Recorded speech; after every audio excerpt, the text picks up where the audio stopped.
Do Time with Pastor Steph.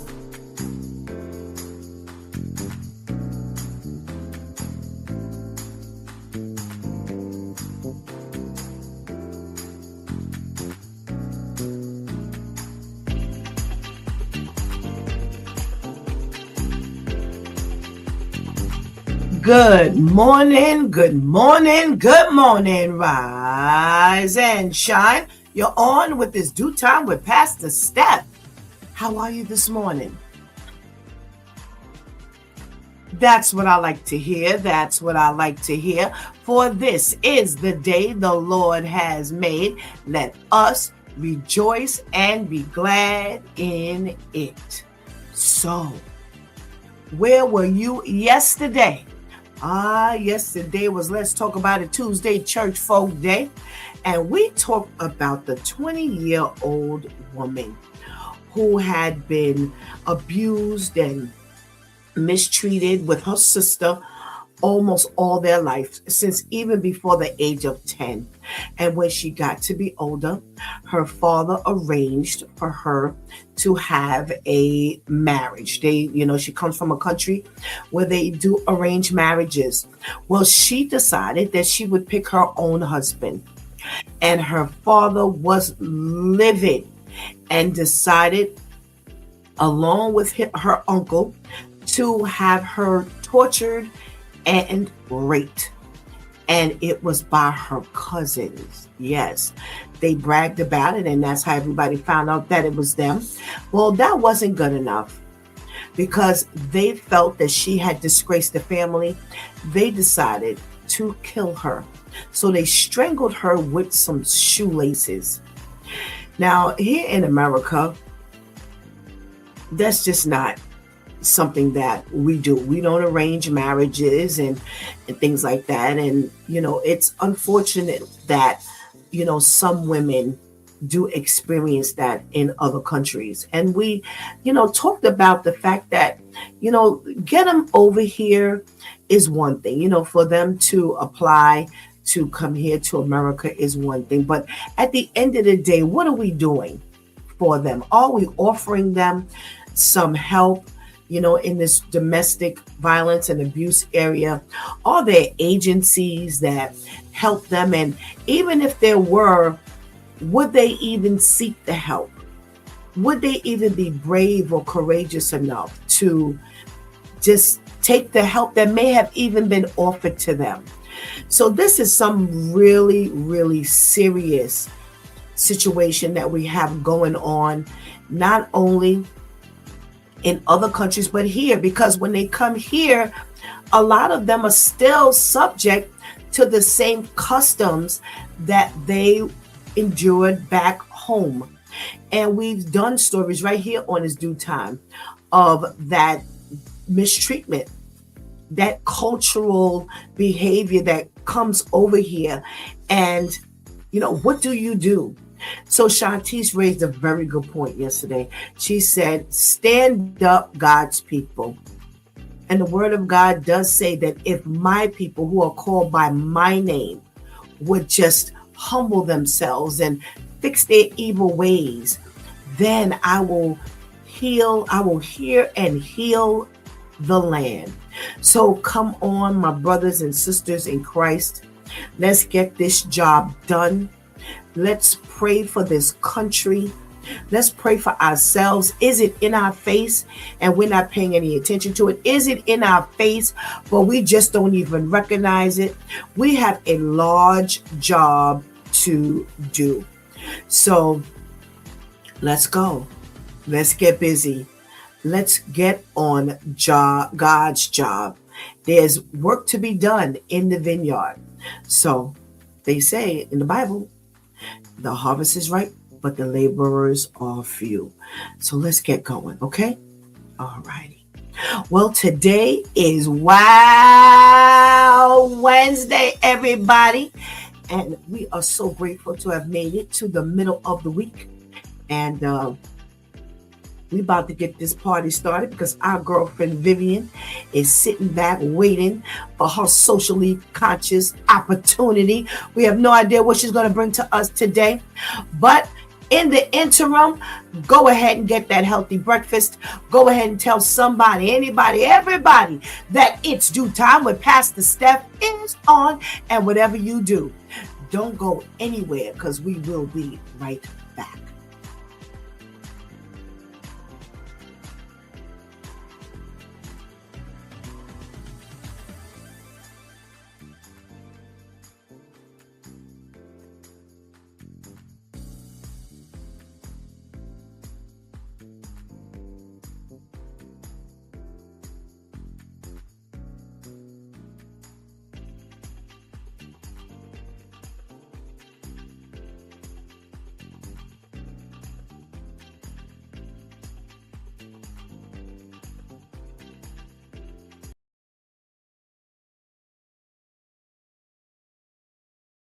This is why you need to know Augustus Jackson, the man who turned ice cream into a universal delight.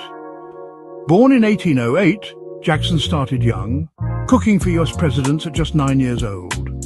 But his real magic began when he left the White House for Philadelphia.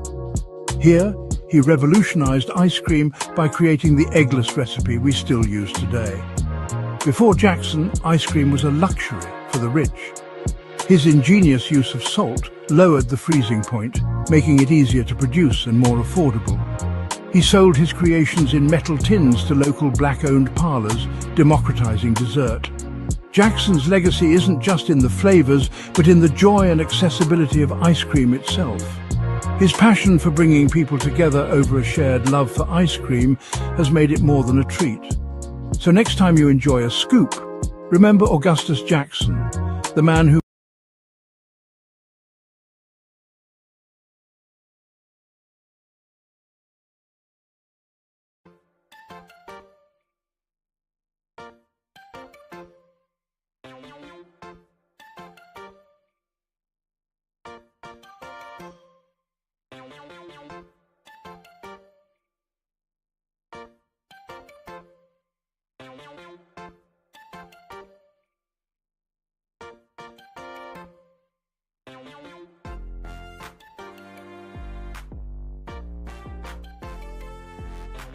Good morning, and good morning again. Welcome back to It's Due Time with Pastor Steph, and it is Wow Wednesday. Giving God thanks that we have made it safely to the middle of the week, and we are going to give God thanks that while everybody else is trying to figure out what they're going to do on hump day, how they're going to get to the other side, God has given us Wow Wednesday. And Socially Conscious segment is here with our girl Vivian. Let's say good morning.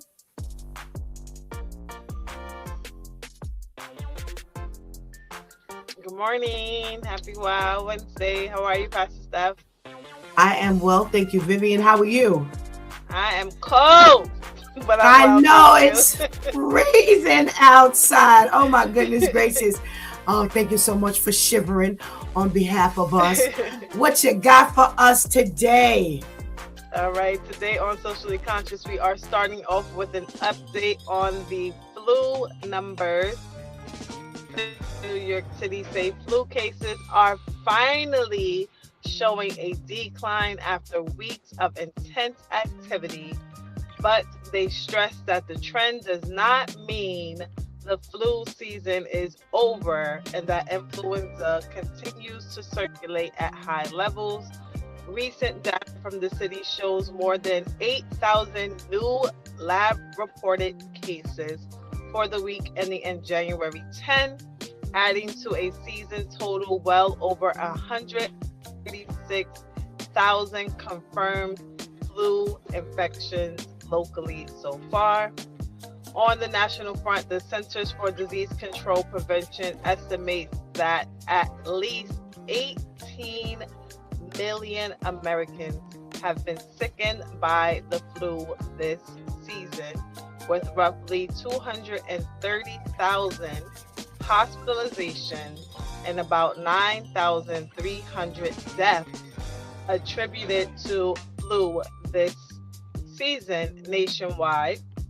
Officials are emphasizing that it can be unpredictable and are calling on us, those who haven't yet done so, to get vaccinated if you're into that, especially people who are older.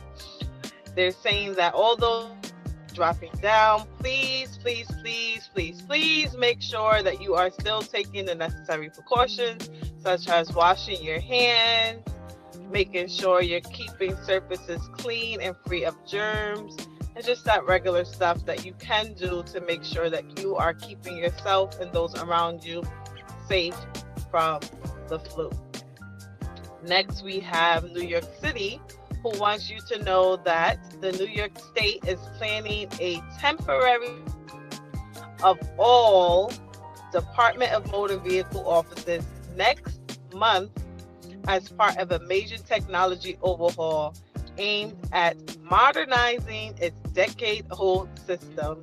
According to DMV announcements, all in-person offices, all phone lines, and all online services will close at 2 p.m. on Friday, February 13th, and remain unavailable through February 17th, with services expected to resume on Wednesday, February 18th. Officials say this planned closure is necessary to implement a new streamlined system that will eventually make transactions easier and faster for New Yorkers, allowing many services to be completed online or with improved efficiency. Customers are being urged to complete urgent DMV business such as license or ID renewals before mid-February, when they're going to shut down, since nothing will be processed during the closure period. So if you are out there and your ID is about to expire, your license is about to expire, or you need a real ID to travel, make sure you're getting this done as soon as possible, because everything is being shut down come mid-February. Next, we have an update on a story that we've been following. Previously, we talked about the student loan payments, how they were becoming unfrozen, and borrowers who fell behind, could face wage garnishment, seize tax refunds as well. Now, the U.S. Department of Education says it has temporarily paused wage garnishment and tax refund seizures for people who are behind on their federal student loans. Officials say the pause is meant to give borrowers more time to figure out a repayment plan, like income-based repayment plans, loan rehabilitation, or a consolidation loan, without immediately losing part of their paycheck or their tax refund. So as of now, there's no set date as to when this pause will end. The Education Department says collections will remain on hold while new repayment options and reforms are being rolled out, and they are strongly encouraging any borrowers who have fallen behind on their federal student loans to take advantage of this window and get back on track before garnishments resume. So if you're one of those people, make sure you take advantage of this opportunity and get yourself together so that when they do start garnishing, you do not fall victim of that. And now we have our wow story of the week, which is a listener submitted story. They're saying an 18-year-old former daycare worker in Minnesota named Thea Russell has been arrested and charged after authorities say she intentionally suffocated 2 infants while working at a childcare center. According to investigators, Ms. Russell admitted during questioning that she intentionally harmed the children, and when asked why she did it, she said she did it for attention. Authorities say this admission aligns with a troubling pattern they later uncovered about her past, which included false 911 calls, where at least one of those 911 calls resulted in first responders actually coming out to the scene only to realize that it was not an actual emergency. And she has shown other erratic behaviors in her past that resulted in this pattern being undiscovered. They're saying that she has had attention-seeking behaviors before she even worked at the daycare. Police say Russell confessed to suffocating an 11-month-old boy named Harvey Mucklebus, who later died of his injuries.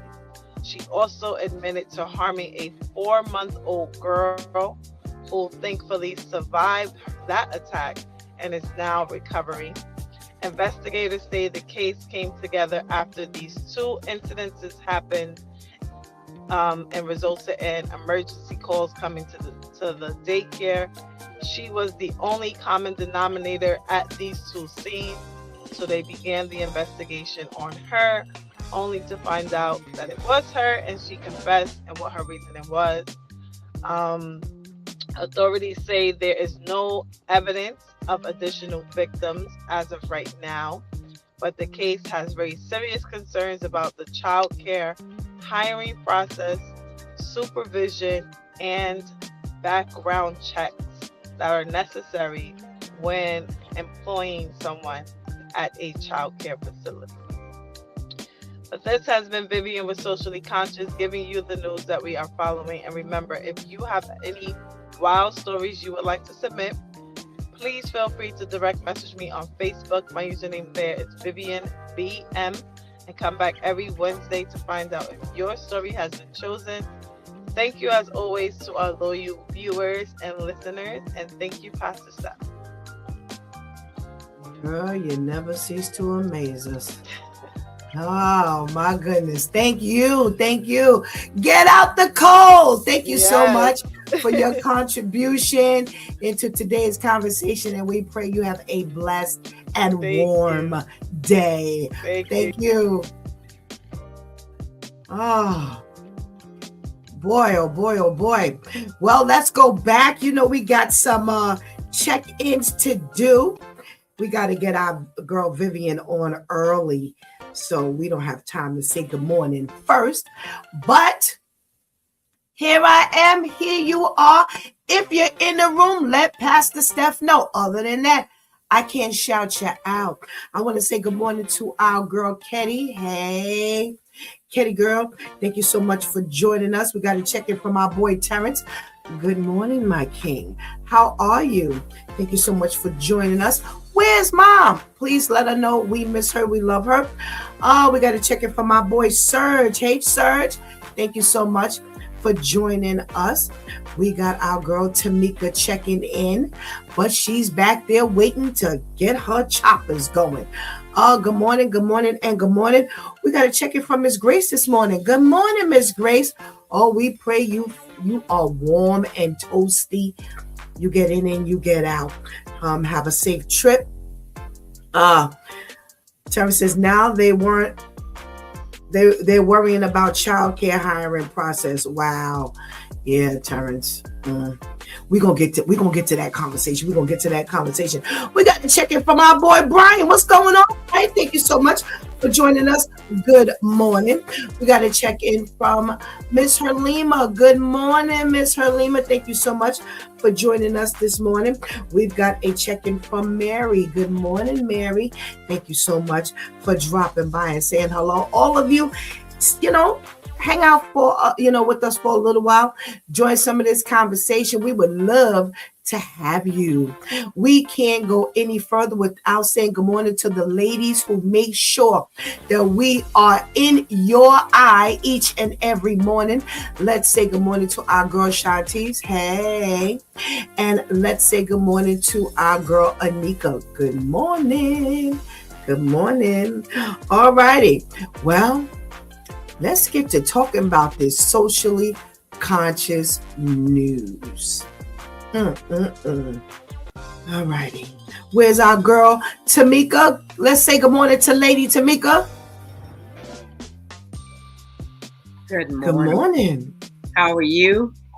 I am well, thank you. How are you? I'm good, but I have my little handy dandy blanket. Don't be surprised if you see me every now and then, because baby is cold outside. Yes, yes, yes. Good morning. Good morning. We got a check-in from Linda who says, I just woke up and started seeing this.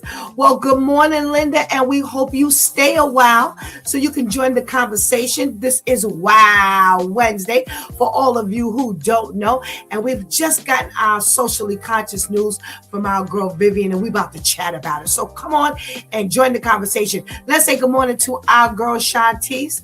Good morning. Good morning. How are you? Good morning. I am well, thank you. How are you? Fine, thank you. Good. So before we get started, I just want to make an announcement to everybody that yesterday, our Pastor KL had an accident. Thank God it's not worse than what it could have been. But, look at what happens. He has it on a Tuesday where he doesn't have to show up on a Wednesday morning over here on his due time. So let's keep him in our prayers. I'm sure he's going to be achy today. And if he chooses to tell you all what happened, then God spares. When he's on, he can let us know. But he is okay. And we'll just put okay. All righty. So please keep him lifted in your prayers. All right, ladies, where we getting started? All right, Vivian is talking about those updates on those flu numbers. Well, finally, they are declining. Thank God, but not before it hit over 100,000 sick people. And they're talking about us still making sure we take the proper precautions to make sure that it's not spreading. So blow your nose with tissue, get rid of the tissue, cover your mouth, wash your hands, wear your mask. For the last few times I've been going out, I've been making sure to keep my mask on.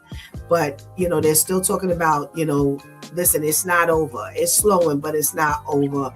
Lady Tamika, are you happy to hear that the numbers are finally coming down? I'm happy to hear that the numbers are finally coming down, but it's just people in general.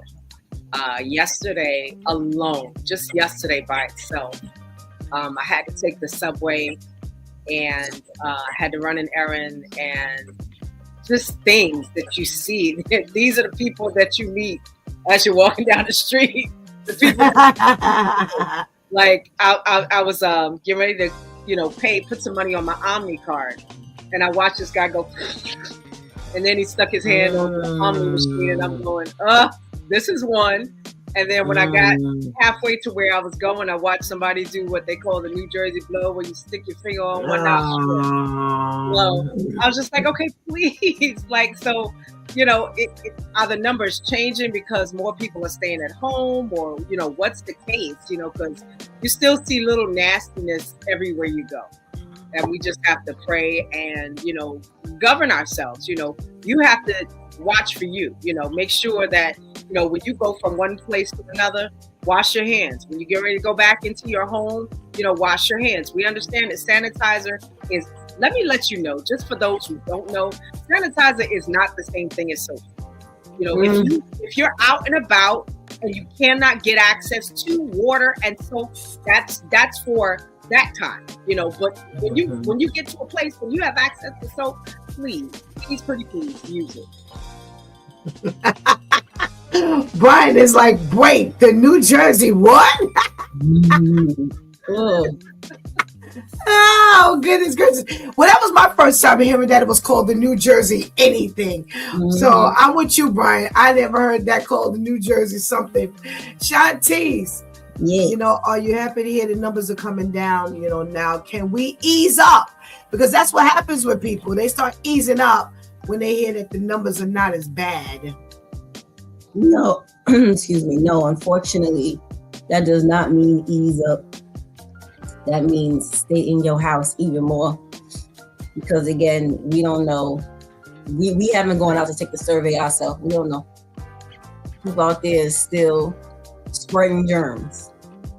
I'm still seeing adults, as Lady Tamika just said, just do things that are like, were you just born earlier? Like, like no one taught you nothing. You know it's the winter time. Leave your house with tissue.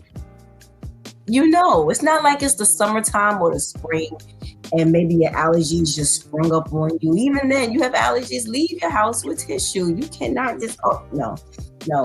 It means be even more aware, because now it's like, it gets your guard down. And the next thing you know, it's like, oh, surge is back up. Yep, flu season is back in again. No, people are not doing what they should do.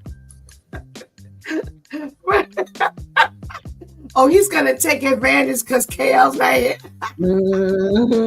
Because Pastor KL is here. Oh my goodness gracious. Yep. Listen, I was at the doctor's office yesterday, and like you said, Lady Tamika, I saw some stuff, and I'm like, yo, are we just not paying attention? Oh, here's a thought. Here's a thought. Have we become so lax in our just practices that it doesn't even matter? We'll just do these things. And then that's where my head goes. We're trying to make sure that we keep one another safe, not just our own selves, but each other. And I'm looking at some of the stuff and I'm like, oh. And one thing I love about NYU, Presbyterian, and Mount Sinai, when I tell you those areas are clean, they keep soap, they keep sanitizer, they keep hot water. You are loaded when you actually go to any one of their offices. So like you said, Lady Tamika, they load you up on the soap. And I'm so grateful that everything is just clean and you don't have to worry about being in it's bad enough you're dealing with people's nasty habits, but then when you go and deal with nasty bathrooms, and offices. So it's good to actually see it. It makes you feel a little more safe. But when you actually look around the room, you actually realize how unsafe you really are. So come on, everybody, let's do what we need to do. Let's help one another. Vivian really, she's been listing deaths. This is not just people getting sick. These people have died from what they're saying is caused by the flu. So let's make sure we keep our hygiene and our health practices together. Okay. Well, I'm sorry. New York State. I'm sorry. I apologize. But you would also think, after we just came from COVID and how many lives were affected, from just unsanitary stuff, you would think by now that we should have a clue, especially New York. Right. Because we had people literally dying in their homes, and now here we go and we're doing it again. That's why I ask the question. It comes to my head. Are you just that lax that even with us having a surge here in, this flu season, that it doesn't even matter? You just do what you do, and who cares? I'm not thinking about it. I just do what I normally do, and that's it. Terrence says people get too comfortable after COVID, got too comfortable after COVID. They assume COVID is gone, which COVID is a flu. It's whatever. They're not seeing people dying as much as they did before. So now they've become too comfortable. And I agree. It's like, it doesn't matter. So that's what I said. Let's get on the ball. Let's remember that we are all still able to contaminate one another, and we can be contaminated. So I think when we start thinking about that, maybe then it'll kind of ring a bell. So New York State is getting a boost in the DMV system. As everybody knows, we've been on like electronic. Ever since COVID, you can no longer just walk up into the DMV offices, at least not here in New York anymore. And what they're doing is they're taking a boost and they're getting all of their systems up and running, improved. So they will be officially closed February 13th from 2:00 all the way through the 17th. So everybody needs to definitely get themselves together. If you've got any expiring ID or driver's license or anything you need to address, there will be 4 days that they will be down. Before we go any further, we do have a comment from Crystal. Good morning, Crystal. Thank you so much for joining us. She says, yes, I work in the public and I'm out with COVID. Oh, we're sorry to hear that. Oh, well, you feel better. We're hoping that you get better and that you're able to be up and running real soon. God spares. All right, but thank you for checking in. We appreciate that. So join the conversations. Hang out a while. All righty. So do you think this closing down of DMV is what it's going to take for us to get even more efficient service from them, Shantice? That's 4 days that they're shutting down, correct? Yeah, from the 13th through the 17th.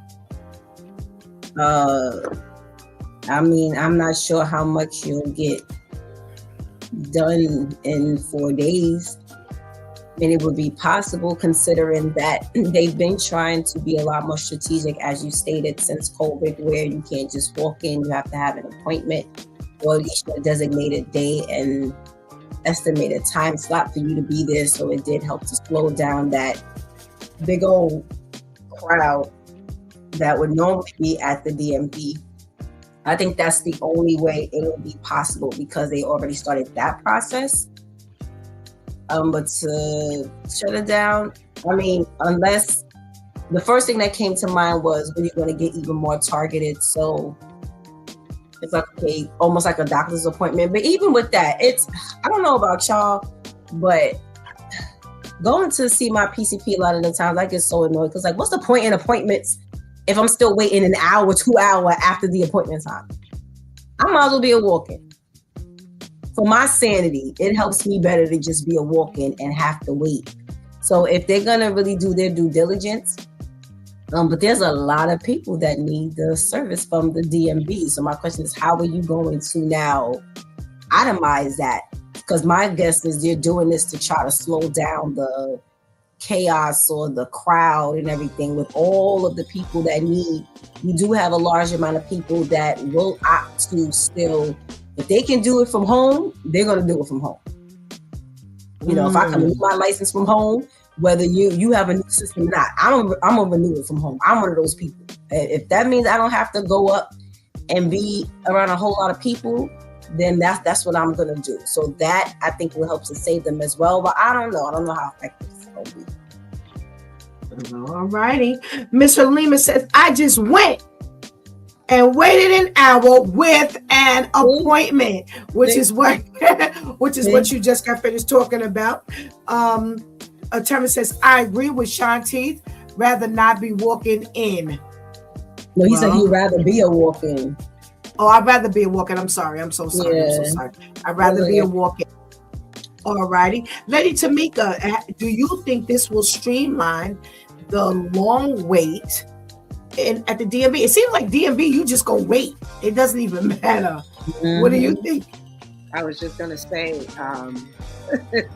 for anybody who's ever had to go to DMV, you know, they give the, you know, little take a number thing, and you could be sitting, and it seems to us like they'll call it W546, you know, P102. I'm like, wait a minute.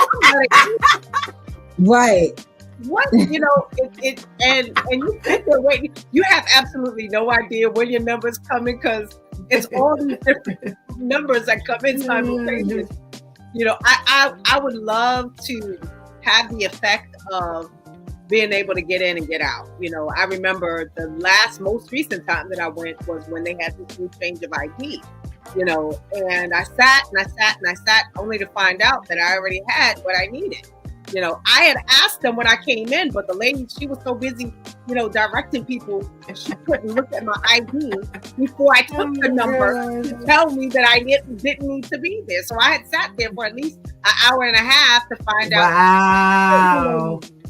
You know, so wow. If we could work that out better, you know, it would. But then some of that, I'll just be honest, I'm a little leery for those workers, because sometimes what happens is technology replaces the employees that have been there. Now, if you're doing a good job and you're not yelling and screaming at people, because we know that at DMV, sometimes, well, I don't know what happens. Somebody strums a nerve, and for the rest of the day, you got an attitude, and I just got here. Right. So, if for those that are doing the good job and are always being greeted with a smile, I'm hoping and praying that you will still be employed. And that you won't be replaced by technology, because technology can stream a whole lot. You create a bot that tells you what to do, and then the bot replaces you. Now you no longer have a job. So, Right. I fall kind of in between yes and no on that.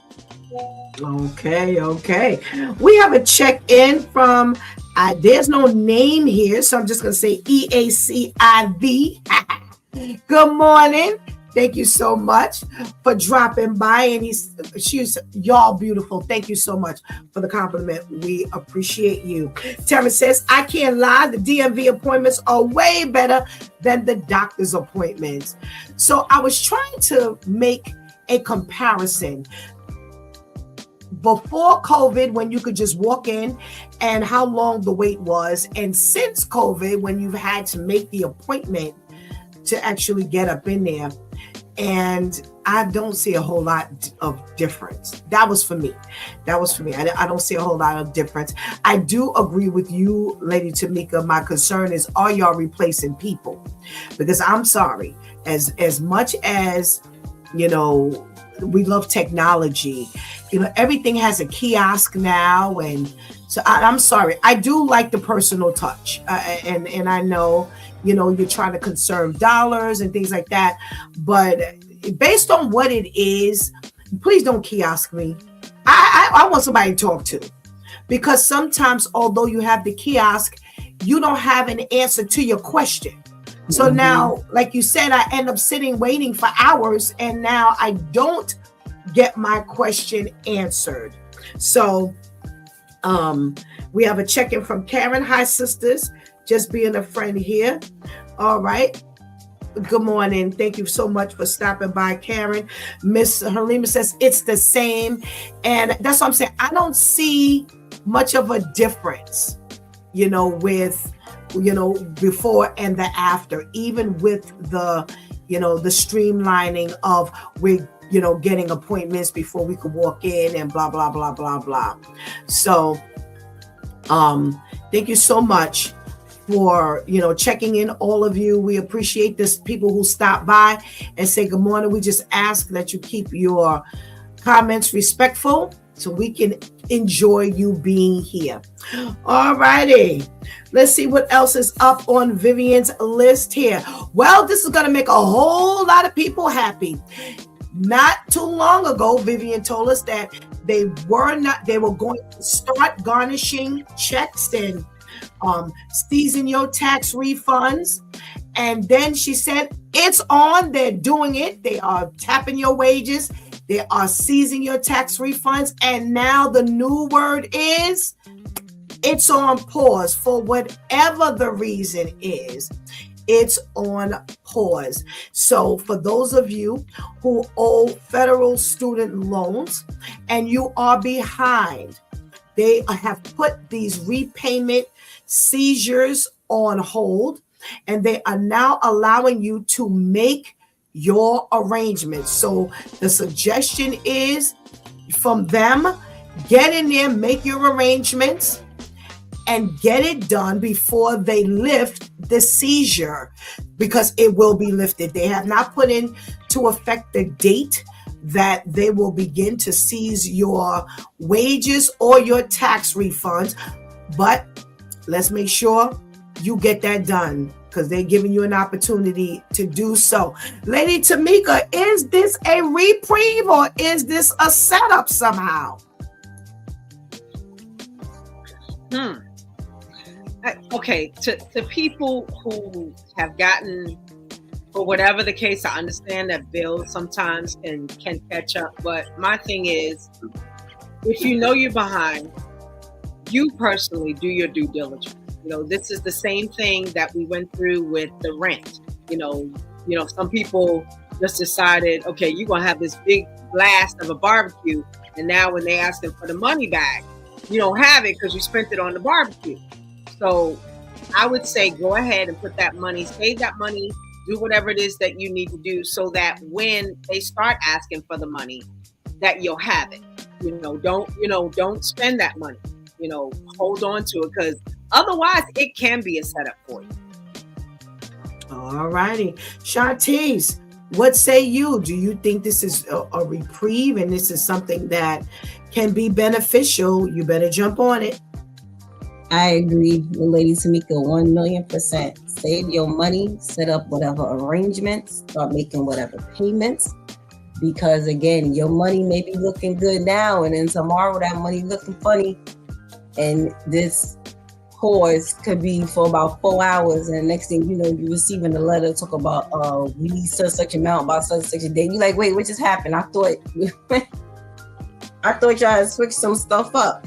So yes, set up whatever payment arrangements, start putting your dollars away, and just get it over with. Especially with this culture, we have a really bad habit of doing that. Instead of taking advantage of that opportunity, like, okay, I don't have to be under as much pressure, but let me just get this done and over with. You'll rather splurge and then wait until they now trying to choke you financially, and you're like, oh, like, no, just take care of it now. Because again, they don't know how long this is gonna last. Absolutely. Miss Herlima says that's the same thing with the phones. They need to bring the people back. When we just got finished talking about replacing the people with kiosks and things like that, and the electronic technology, and we're hoping that that's not why they're shutting down DMV. All right. Terrence says, if we got time to put money away to go to Miami, you should have time to put money away for your student loans. Our priorities are all mixed up. You hit the nail right on the head, Terrence. Let me tell you something. I always tell y'all, I used to do payroll. And baby, when I tell you some of them garnishments that come through, I'm like, yo, really? Why you just didn't pay this thing and get it over with? Mm-hmm.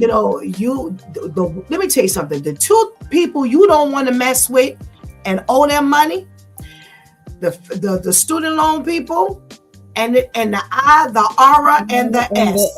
You do not want them on your back. And I think this is a wonderful reset opportunity, because once they garnish your check, you have one heck of a time backing up out of that one. And, they're calling and they're, oh, Steph, can you hold off? I'm not getting in trouble for you. Pay your debt. And I can't do that, because we're on the clock for how quickly we respond. They know when we get it, because remember now, nothing is via mail anymore. They send you electronic stuff. They back it up with stuff in the mail.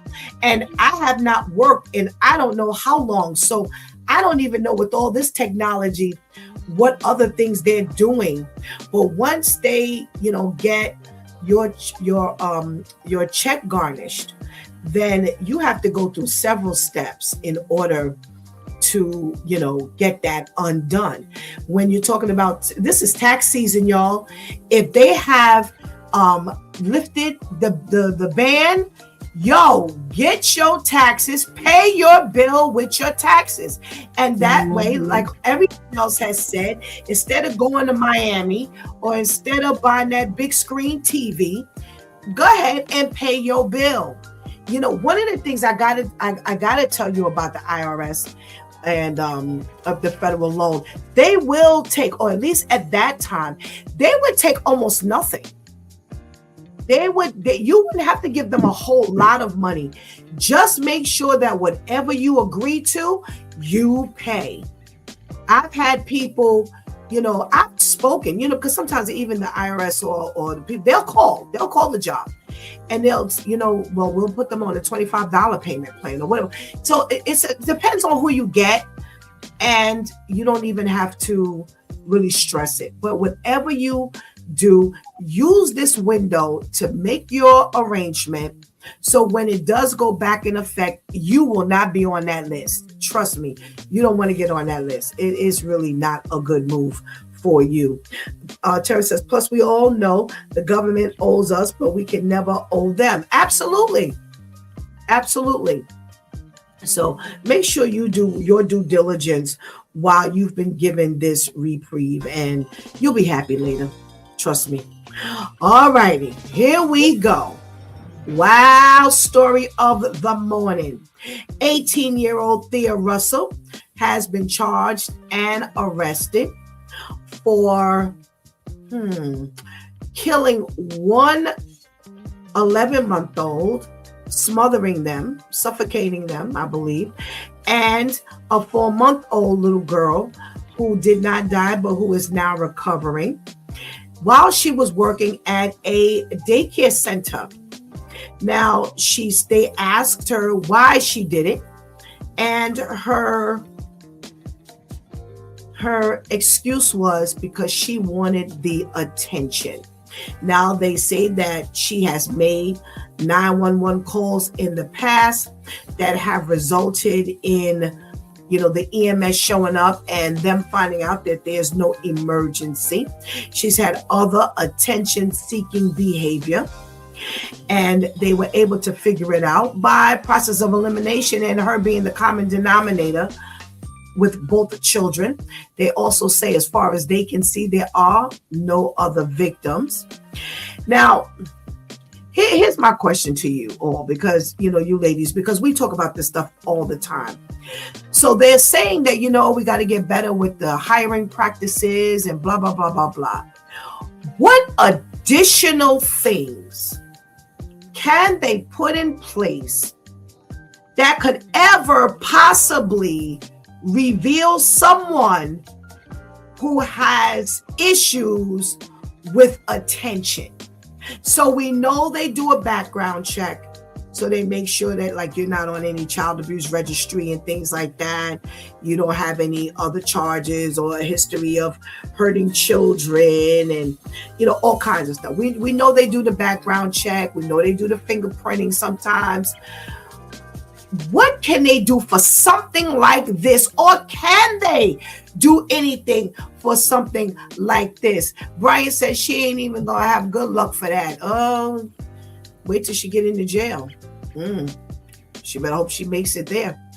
Shantice, what can we do? Is there anything we can do to help with this situation of, I don't feel like I got enough attention, so I'm going to kill people, and now I'm going to go to jail, where if you leave it up to Brother Al, Big Bertha is going to give her a whole lot of attention?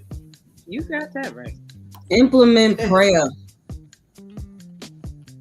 Prayer. Nobody talks to Jesus.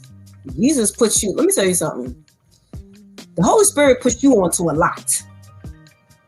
Okay? Sometimes when your mind ain't even on that thing, you be minding your business, singing a tune, thinking about something else, and he'll, excuse me, ma'am, redirect your focus on over here. There's been everyone is so lackadaisical now. It's like, I have a daycare, I hire you, I may go through whatever screening process I have, or if it's like a commercial daycare center, meaning, it's like a whole separate facility, this is somewhere outside of your home, we may have protocols that we follow and background checks and drug testing and whatever you do. And then once you get the job, it's like, that's it. You never have any issues, you never have any problems. We should never random you, whether it's a mental random, a medical random, or anything. It's just, you're good for the rest of your life, forever and ever, amen. You're good with these kids. No one should ever check in, no one ever. And it's like, with everything that's going on now, no one thinks to pay close attention to the people that they have working with them. As a parent, I already have to concern myself with the person who is the head of, these daycare centers that are facilitated in these people's homes.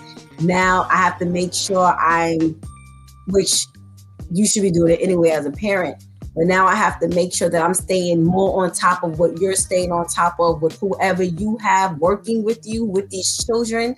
It's like everyone just falls back. It's like, I hired Mary. Mary's good. Whatever I did to check Mary out is good. If I did that, and that's it. She showed signs of mistreating kids before she actually killed them. I really don't believe it's been this whole like I'm on point with feedings, I'm on point with diaper change, I'm on point with everything, nap time, and I just out of nowhere just start smothering the kids. I never ignored a cry. I never missed a feeding. I never let the pamper stay on 5 minutes too long, but I just started smothering the kids. There was some signs that she showed. So it's like, y'all need to keep up on these people. Do random mental checks. Do random drug testing. Do all of these things that will help the employees understand that you're staying on top of them, that you're not going to be able to just come up in here and just start doing whatever, because at any given moment, somebody's going to be checking me out in some area of my life. So even if they don't come and say, open up, I'm about to swab you, or here's a cup, can you please go urinate in this? They're going to come and start evaluating my psyche or something, or paying real close attention to how I'm interacting with these babies who can't speak for themselves, who can't say, well, Miss or Mr. So-and-so did this, that, and the third. It's like, but they need to start checking up on these people more. It just seems like I hire you and then that's it. I'll walk off. All righty. All right. Terrence says, she's going to get all that attention in jail. Just watch. Brian says, start giving out mental evaluations for these positions. Something that Shantice just got finished talking about. Terrence says, what bugs me out is the people that do these crazy things. I know there's signs showing that they are crazy, but the higher ups never want to do their job and pay attention and stop these things. I'm gonna follow that up, Terrence, when it's my turn. And we have a check-in from the Great Priest. Good morning. Thank you for stopping by. We have a check-in from our Pastor KL. Good morning. Hoping you're feeling a little better than yesterday. And Brian says, and that's the reason I don't have any children. All right. Lady Tamika, we talk about this all the time. We keep coming up on these different occurrences. My question this morning is, how can you check for something like this, someone who's crying for attention? How can we prevent this from happening? How can we follow up on this happening? Right. And, this is one of those topics that come up plenty of times where I say somebody has to be the babysitter. Somebody has to do the job of looking beforehand, not waiting to, because it's ironic that after the occurrence happened, they found these police records. When you're applying for a job, especially with these types of jobs. I have my goddaughter. She works for a daycare, and she says they don't give you as much scrutiny as they do when you're working for a school. So those information that you would need working for a school is not as mandatory when you're working for a daycare, and they kind of work a little bit more laissez-faire. And so why not do the same thing? Because you're talking about daycare, that's before they even get to the school. You should be more scrutinized. Let's do those mental evaluations. Let me check and see how many times your name has come up with a police report. What kind of information? Right. How many times have you gone to the police? Do you have any issues with regard to harassment, or have you been harassed? Is there a restraining order? Because sometimes restraining orders are not always because you're being attacked. You could be the person that's attacking somebody else. All of those things are important. Check your history, because my thing is, if you don't know, then all of a sudden all these police reports pop up. They didn't just pop up, they've been there. Right. That's the scary part. Some of this stuff is just like ABC 1, 2, 3. So you have someone working with children who can't speak, who can't report and explain anything. You don't check police records. You don't check hospital records. You know what? When you sign up for these jobs, you should automatically be signing a waiver that says, or something that allows you to check across the board. Because I want this job and I have a clear history. I have a clear chart. There's nothing for me to be worried about. So my thing is, how do you not check and dot your I's and cross your T's? How in the world are you telling me that now you see that she has 911 calls of emergencies, and then when they got to her house, there was no emergency? Then what did y'all check? Then you're not doing any thorough checking. Mm-hmm. And that's the sad part. There are many ways we can get something like this done. And like I said, if you want this job, understand that for the sake of our children, we need to make sure that you're okay. Now, if something slips through the cracks, it won't be us slipping through the cracks. It won't be our negligence or us turning our head. No, we ain't gonna be that desperate to hire people, because that's been some excuses and explanations. Oh, we were pressured, we needed staff. And no.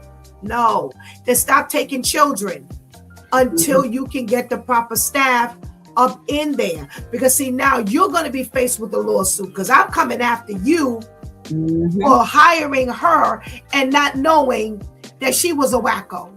Yep. So, there should also be, and I don't know if there is, but for those of you parents who have children in daycare and nursery, y'all better start asking if there's a check on that daycare center or that nursery. Can we find out if they have reports of negligence or occurrences that have happened at that center? I don't know if you are, I don't know if you're not, but in these days and times, it's something that you need to be doing as well to make sure that you're not putting your child in a facility, especially for those who are putting children who can't talk. Right. It's one thing when we have school-age children, but it's another thing when you're putting these babies in these facilities and all you're relying on is checking them from head to toe when they come home. You don't know what's going on in there because they can't tell you about it. So yes, there are things that we can do as a daycare center and as a parent. Brian says, I'm a firm believer of homeschooling at that age. Okay. Some people can't, if you can, that's a wonderful ability to do so. Some people, unfortunately, they can't. So you're going to have to do some extra digging to find the right place and not just this hush and rush that you got going on. Terrence says, I think what they should do is if you could put ABC on a restaurant grade outside, they should put that on the types of stores, daycares. I agree, Terrence. Give them an external rating as well. That wouldn't be a bad idea at all. There are things that we can do, and we need to start getting this stuff done. So hopefully and prayerfully, there will be less and less occurrences of these things going on with our babies, and we will have to hear about more of this because these daycare centers will be doing more diligence in hiring, and parents will be doing more diligence in selecting. Thank you so much, ladies, for going through our socially conscious segment with me this morning. I found a topic that I thought was really, really good and interesting. Do we have a comment before I get started? Let me see what's going on here. Terrence says, I'm just tired of hearing all this stuff happening when all of this could have been avoided all this last minute. I didn't notice it. but I didn't notice it. See this type of issue. No, you know what? I think Terrence, let me tell you something. Before we started doing It's Due Time, I didn't look at the news. News is too much. It was just way too much. I don't want to hear about all this stuff. But now that I've been doing this for like 5.5 years, yeah, you're really noticing how much of this stuff is actually out there. And again, we're hoping that, with our discussions, there were just 3 different suggestions right here. You guys put, you, Brian, you, Terrence, put suggestions in the chat room about, what they can do. And hopefully somebody's listening. Hopefully somebody will listen and go, you know what? Let me try that. That's why God has us talking about it. Because it's not just the powers that be that need to be, listened to. Because half the time, what are they saying? They ain't even saying nothing. So we're all tired, and we're praying that the things that we're talking about and that we're mentioning will be listened to, will be heard, and somebody will begin to do some things a little differently. All righty. We have a list of things that they're saying why women in midlife are losing patience for things they once tolerated. And I'm sure all 3 of us can think of things that at one point we were very patient with. And now it's like, okay, you know what? My patience is gone. Gone. All right. Brian says homeschooling is the best approach to this issue. And it is for some people. But if you're living in a situation where everybody's got to go to work, then homeschooling is not an option, unfortunately, for some people. So you're going to have to do your due diligence and get out here. Listen, I raised all 3 of my kids, came through daycare centers, all 3 of them. And my middle girl went to a provider mother, they used to call it. So she was too young to go to a daycare center.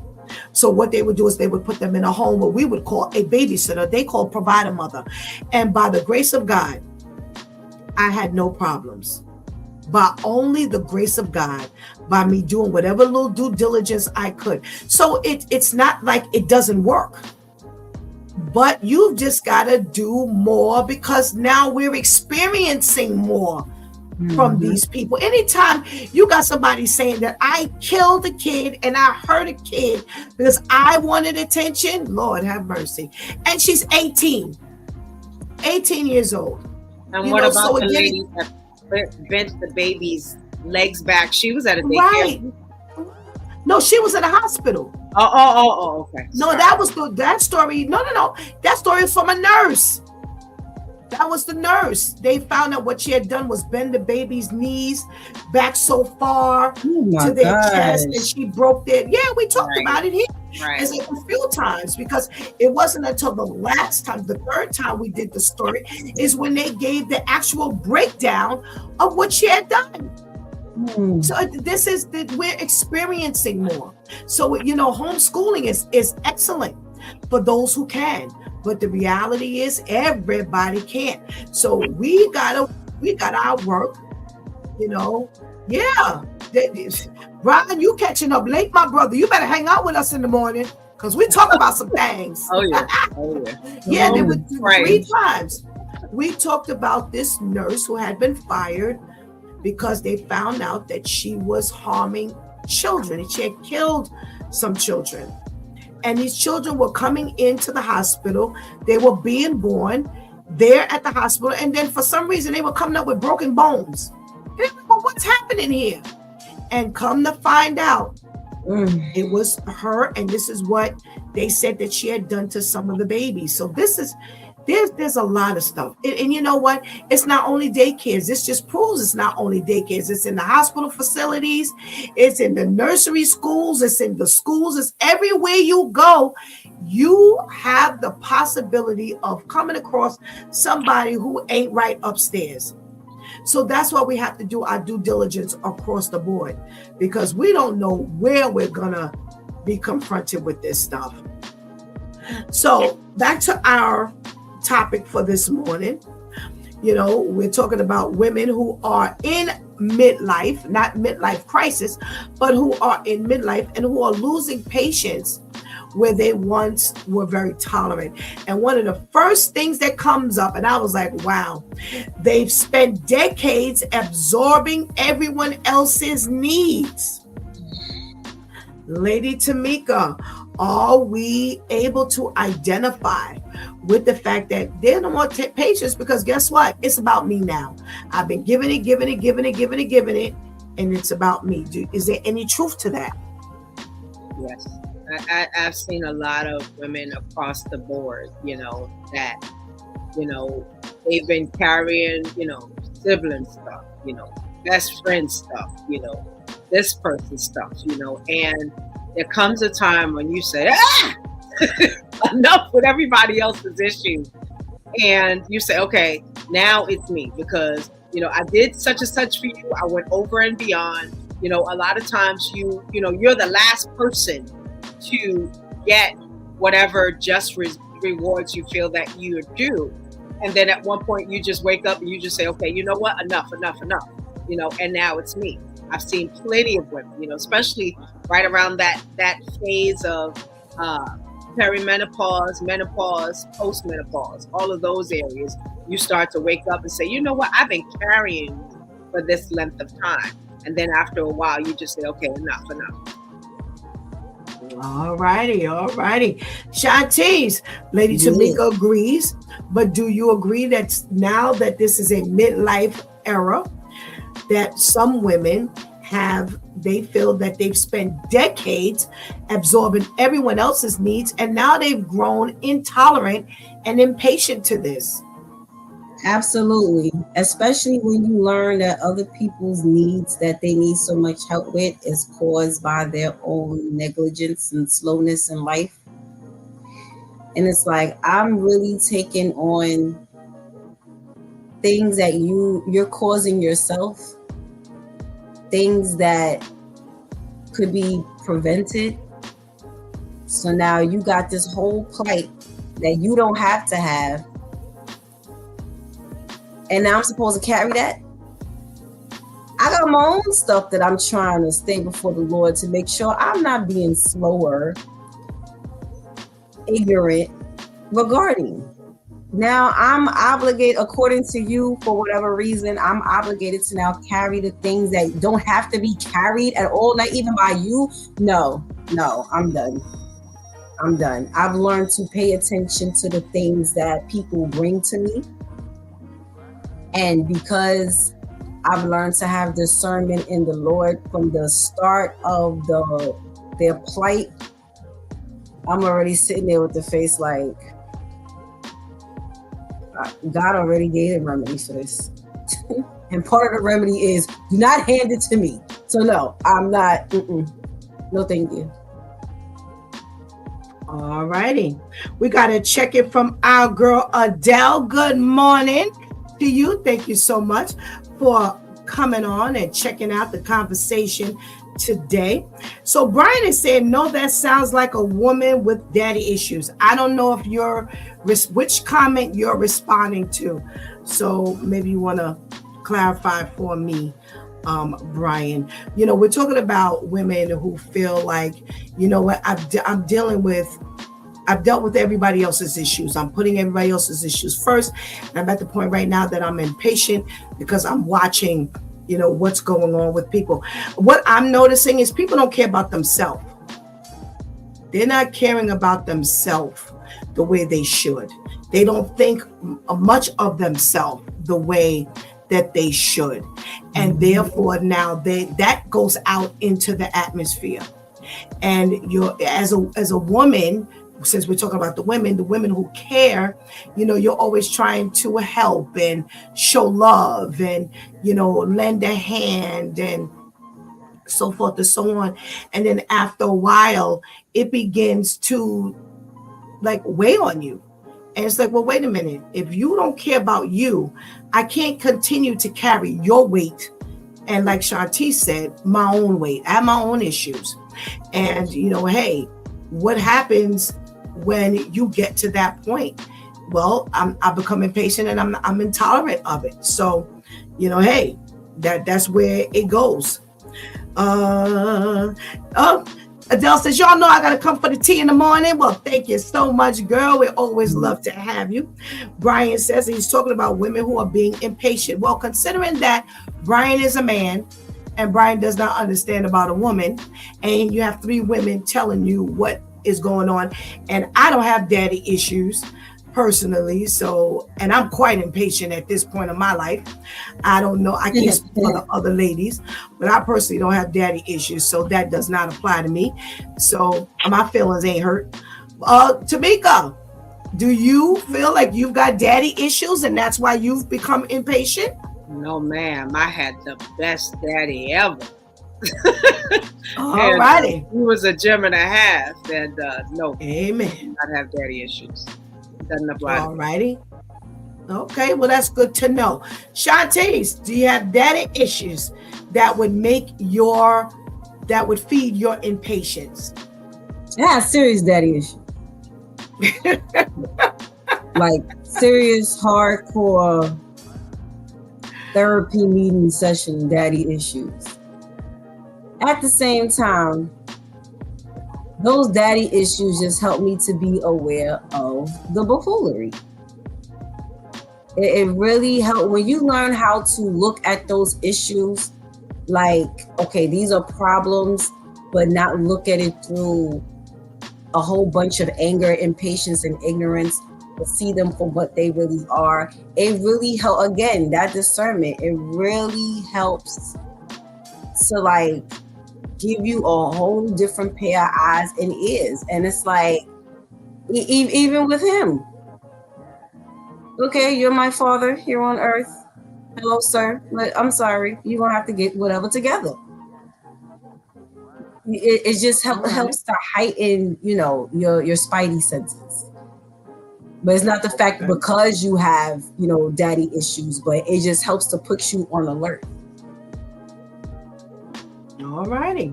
Well, thank you for your candidness. You Amen. can always rely on the due time crew, to be honest. Brian says, I'm not disturbing my peace. I will give you a help at hand, but if you're not progressing, I'm gone. And pretty much that's what the room is saying. So we agree with you. Get up out of there. All righty. We got a check-in from Jake. So welcome. Thank you for stopping by this morning. All right, we're talking about women who become impatient and intolerant to people in their midlife area of life. And one of the things they're saying is they've watched their partners not notice. Okay, and Brian is compliment to you, Shantice. Well said. Thank you. All righty. They've watched their partners not notice. What does that mean to you when you hear that, Tamika, when it comes to your level of patience? The way that I see that, is men and women deal with situations differently.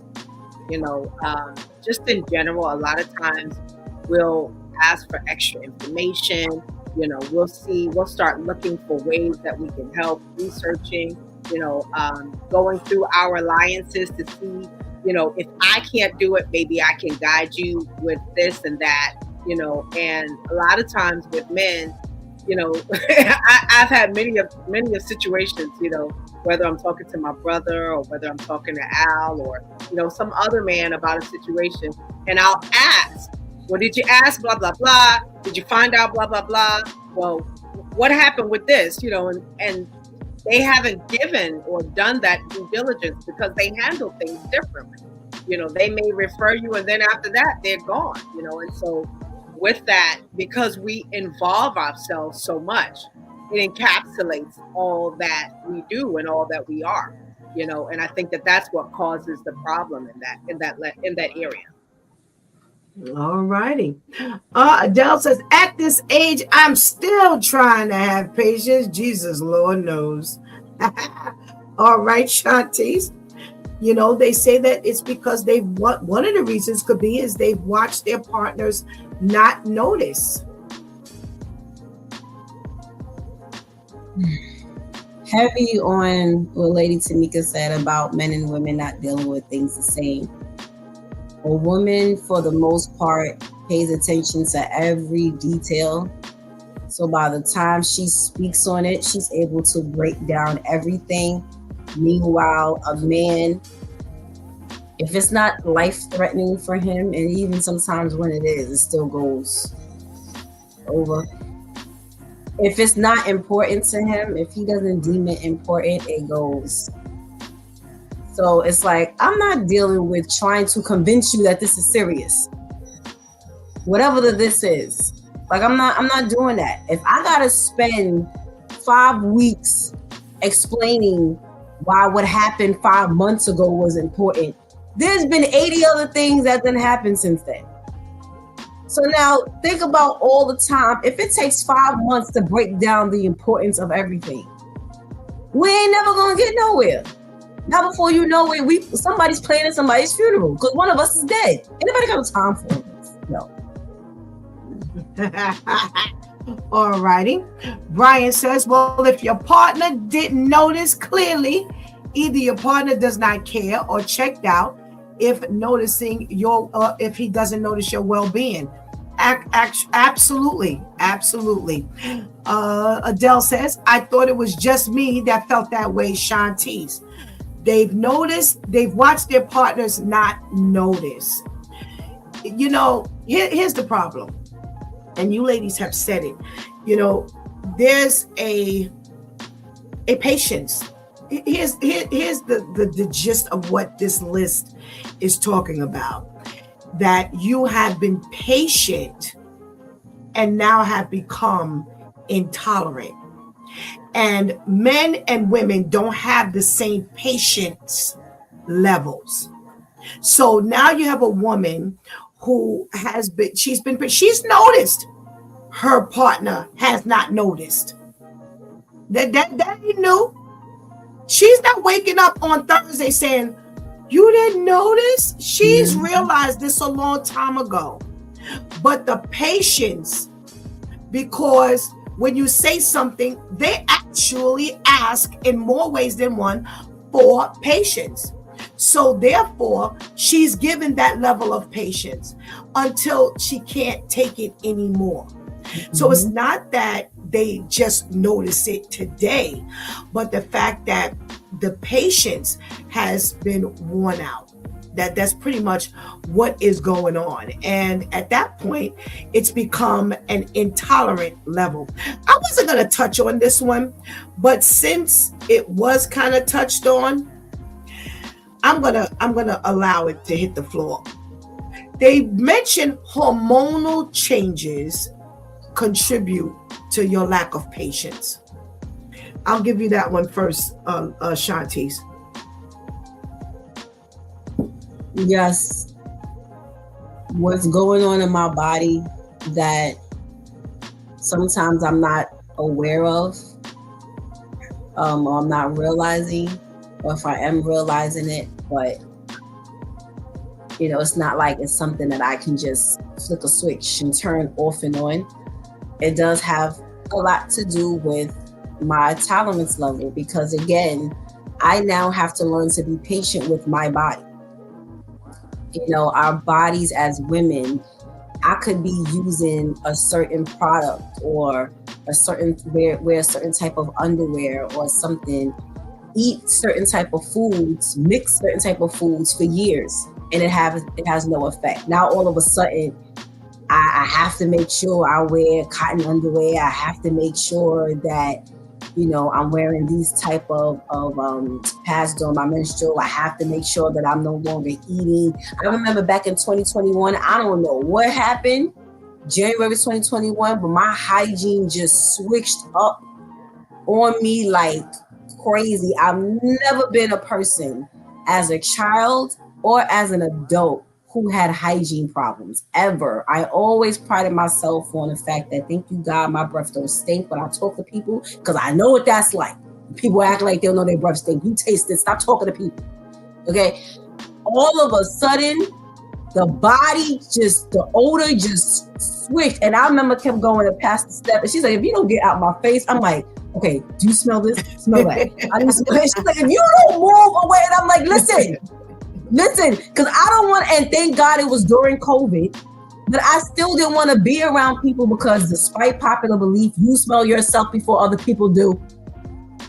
But considering the understanding and relationship that the Lord has ensured has always been in place between Pastor Steph and myself, I felt I could go up to Pastor Steph anytime and say, hey, do you smell this? Or if I walk past you real quick, let me know if the wind hits you a certain way. Like, we got to make sure we love each other that much to do these things, okay? But I had to really learn to be patient with myself because I felt my nerves just like, I felt I was taking myself through a whole lot. So I had to calm myself down, which caused stress, which caused sweat, which could cause more body odor. So you have to learn how to be patient with yourself during these times, but it can definitely change your attitude and your patience, because again, as women, things just switch up that we have no control over time, and now we have to not only learn what it is, but then get acclimated to the new way we have to do things, the new way we have to eat, the new way we have to, now if I have to use a different type of product that costs more money and I may not have the money at the time, it's a lot. So it can definitely contribute to our patience. Absolutely. Lady Tamika, we're talking about hormonal changes can definitely play into why the patience level has turned to intolerance. All of a woman's life, from the time that she gets her menstrual cycle to menopause, we are literally changing. There are all kinds of things that affect, just speaking personally, prior to menopause, there were times when I had to shift things, basically, change things that I eat, change my hair because certain hair products, we don't even realize that certain hair products affect you, and heaven forbid if you're on any type of medication. Yep. Medication can affect you. I was taking birth control pills to adjust some hormone issues in my health. And in addition to that, it made me gain weight.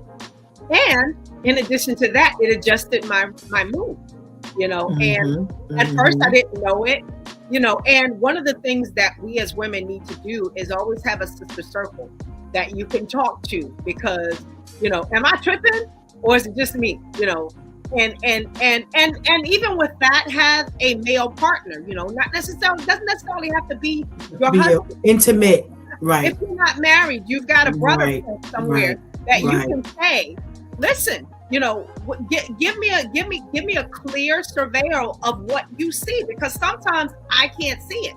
A man may say, well, a certain time of the month, you do get a little feisty.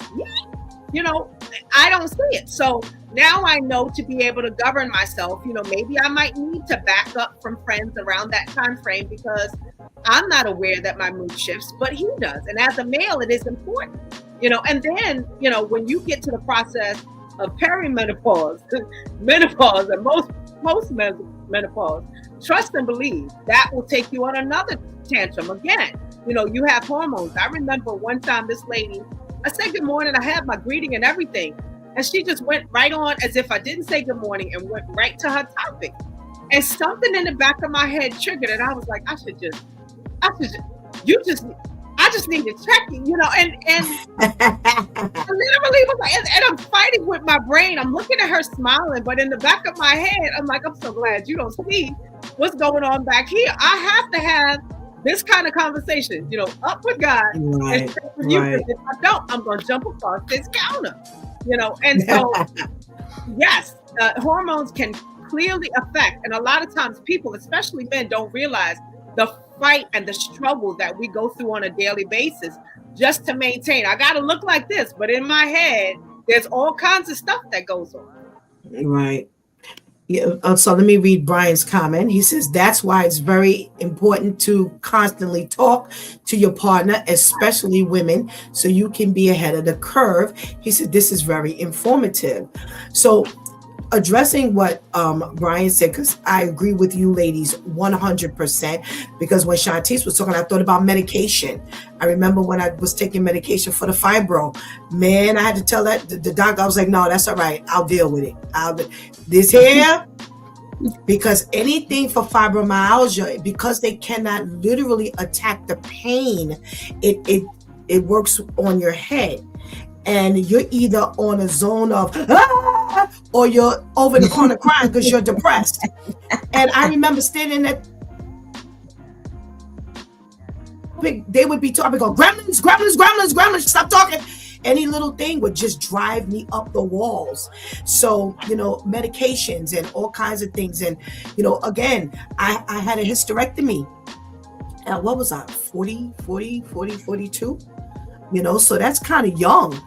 And so now you're pulling stuff up out of my body that kind of adjusts hormones. So now on top of that, I'm taking medication for my brain. Oh, good Lord. That was just an utter mess. So in addition to what y'all, what you were saying, I definitely agree with everything and the medication.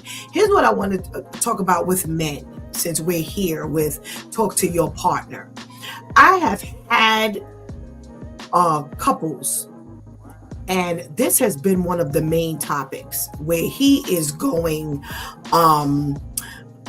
bonkers. Oh, I can't deal with her, and she's acting like this and she's acting like that, and she changes up, and so of course Pastor Steph always asks questions, and sometimes I ask the very obvious questions.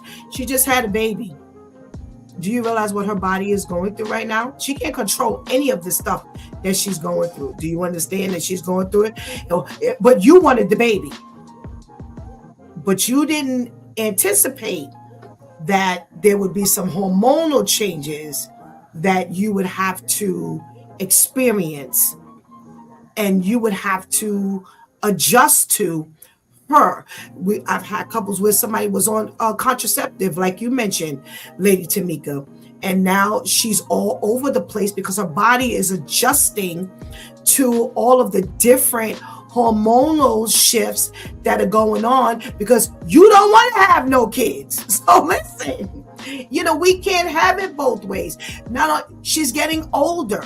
Not only that, women sometimes go through a menopausal period earlier than years ago. So now you have women who are in their 30s actually experiencing this shift in hormones, and they don't even know it's coming, because guess what? Nobody can tell when it's really going to come. They may be able to anticipate it. It is also hereditary. So this stuff gets passed down. And now maybe big mama didn't have no husband. So when she was going through all of that, she have nobody else to worry about. You got a husband, you got kids, you got a job, you got extracurricular activities where people are relying on you.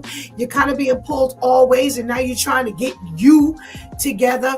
So there's a lot of things that men in relationships, they have to adjust to, and they're not taking too kindly to it as well. So how does that help her? That doesn't do very good in the relationship department, because now you're resentful that you have to deal with what she's going through, and she's resentful at the fact that, I'm going through this, I can't help it, but you are impatient and you won't give any extra understanding or extra help. So there's a lot of things that go on, in this one particular area. And, so everybody needs to kind of understand, for those of you who experience fibroids or endometriosis and all of these kind of things, God help you, because those things add on extra hormonal imbalance. So, everybody needs to be aware. Males and females need to be aware of these things. Even if you meet someone in your 30s, understand that if you plan on making a life with this woman, guess what? She's going to go through some things. And are you ready? Can you handle it? Because if you're going to get there, we 10 years deep, and now you're talking about, oh, all of a sudden she's changing, but you don't understand that there are changes that she's going to experience. Then there may be some problems that you may not welcome and you don't want to deal with. Let's see what else is going on in here. Trust me, ladies, Brian says, I understand just how to be patient. And he says, wait, what women in their 30s have that issue? Yes. These hormonal changes can take place even in some women in their late 20s are experiencing. Yeah, it may not be many, but there are women even in their late 20s who are experiencing some hormonal changes. Again, especially if it's from, past, it's hereditary. So you don't know how soon you're going to get this, a hormonal shift. So, everybody's kind of got to be aware of it, which goes back to asking your mother and father questions. Ask them questions. Know your family history. And here's the problem, and I'm going to address this, and we could talk about this because only God dictates where these conversations go. We got a few more minutes.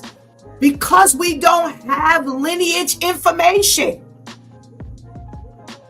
We have people who don't know their fathers, some who don't know their mothers, some parents don't know about their parents.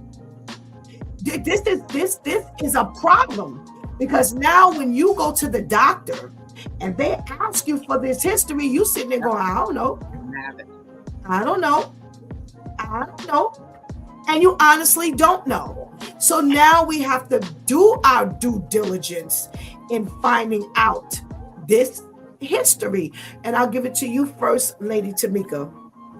Man, this thing is huge, and a lot of times you really need that conversation. It's so crucial, and unfortunately sometimes you don't have anywhere to go. I remember back in the days that they used to tell you, don't tell the doctor nothing. Right. How is that helping you? I've had, some research, with regard to, my mother had some health issues, women-wise, women's health issues. And with me, it was hereditary. I had issues with fibroids. I've had issues with endometriosis, which they trigger the mind. They do all kinds of stuff. Right. Definitely hormonal issues. There are times when you're fine, and then there are times when, especially for an endometrial woman, her brain shuts off certain times, and there's nothing that she can do, to trigger it. Like I'll give you, for instance, went to the kitchen to go get water, left the cup in the living room, went in the kitchen, stood over the thing to go get water. I blinked like, okay, what was it that I was doing? And I stood there for about 7 seconds. And I was like, oh, the water. Oh, the cup is in the living room. Went back to get the cup in the living room, and then I was like, I'm sitting there with the cup. What was it I was doing? So now I got to remember back again. So then, okay, got the cup, went in the kitchen, got the water, and then came back, and then it was like, okay, what was I doing before that? And again, these are things that you have to be, trying to give Brian, some of the things. And this happened before menopause. Then menopause hit. And so now I don't have the endometrial issues. Now I have menopause things that do kind of somewhat the same thing. Or sometimes I'm talking about a conversation and I can't figure out what the word is that I want to use, in a conversation. So I have to, and the person I'm speaking to most of the time when that happens is a male. He's looking at me like I've lost my mind, so those things are important, and we need to find out what your history it is, please women, get your checkups, get your mammograms, go to your OBGYN, do your own self-checks, check all of that, because you never know when you're going to need, for people who have fibromyalgia, endometriosis, and I could go on and on and on, because there's so many different health issues that affect, and then when you're in a relationship and you're talking about, you know, okay, so we're being real transparent. You know, we're getting older. You know, sometimes there's an issue with erectile dysfunction. You know, that's a conversation that needs to be talked about, because you never know when that's going to happen. You know, Right. if you're a married couple and something is happening and something is not working, or if the body, you know, for endometrius, you know, sometimes when you're having intercourse, it's painful. We're talking about real life things, because these things happen. And when you're talking about relationships, you're trying to figure out why y'all not getting along, you know, and sex is vital when you're talking about marriage. And so those things, you know, it could be something in your head when we're talking about erectile dysfunction. It could be something in the body. You know, there could be a medication that you could take. There could be something over the counter. These are real life issues, and conversation, which is something that a lot of times we'd rather just, you know, let it go by and not say anything. But then you got weeks and months, and you're married to this person for life. And so those conversations are vital. Get the research that's necessary so that you can keep a vital marriage, you know, a good relationship. Going into marriage is the same thing. You know, if you're going through changes, don't let the person just think that you're losing it. Talk about it. Right. Break it down. Very good. Thank you for that. Shantice, you know, we're talking about why and how it's important, how important it is to make sure you have these discussions with your family so that you can talk about it with your doctor and they can help you prepare for some of the stuff that you will or possibly will experience. Yes, making sure you speak to your family. I tried to do my due diligence to speak to my family and didn't get the information that I needed, because pride said, let me say I'm good, only for God to show that you ain't. And I'm like, didn't I just ask you? I mean, I already saw the dysfunction, but are there any other dysfunctions or medical issues that I need to be aware of? Because I'm now getting older and I need to make sure that, you know, I'm bringing certain things up to my PCP, because I've actually had my PCP since I was 13. I'm now 40. You know, and as holistic as she's been dealing with me, there's still things that she needs to be made aware of so her antennas can continue to stay up. So as you're speaking to your family, you have to make sure you're being honest, because this ain't the time for pride. You know, this stuff is real. As we're learning that you can't even eat healthy foods with certain medications, like, come on, you know, it's gotten that strenuous, like that detail, like you have to pay that much attention to, okay, God is saying eat better. So I'm already making the switch from potato chips in the morning to a piece of fruit. Now, God, you know how trying that is for me. But now if I gotta take a certain medication, I can't eat grapefruit with this antibiotic, and it's just like, all right. So I need to make sure that I'm aware of any mental, medical things that's going on in the family, physical, is there anything hereditary? I'm now finding out all kinds of illnesses that's been going on, surgeries that's been going on with certain family members, everyone keeping things under wraps, but no one is considering, well, you know what?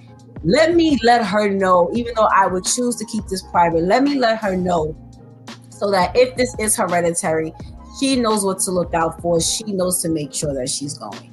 How are we now encouraging the next generation to take care of themselves if we're not prepping them for it? Right. To let them know, listen, this is what I just went through, you know, in spite of me taking care of myself, or because I did not take care of myself, or some things are just inevitable because this is what runs in the family, so on and so forth. And for the most part, it's with men. Men don't want to go take care of themselves, nor do they want to be honest about what they're going through. It's not about you, especially men love to reproduce. Well, guess what, sir? You're gonna have, there's multiple ways you have to take care of your children.